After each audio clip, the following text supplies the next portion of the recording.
Hey organizers, Allison with Cascadin. Today I'm going to show you how you can create your first project.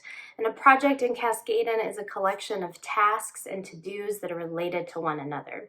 So to create your first project, from the left navigation panel, click on the plus icon next to projects. And then this opens up the template of all the different fields that you can add to your project.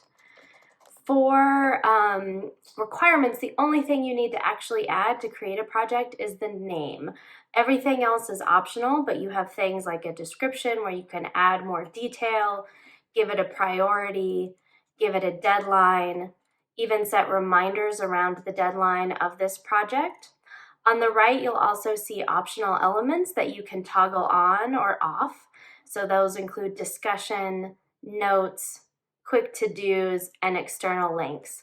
Once you have everything you need, click Save, and then this will appear in your projects, and then you can go forward and build out your project by adding tasks and to-dos.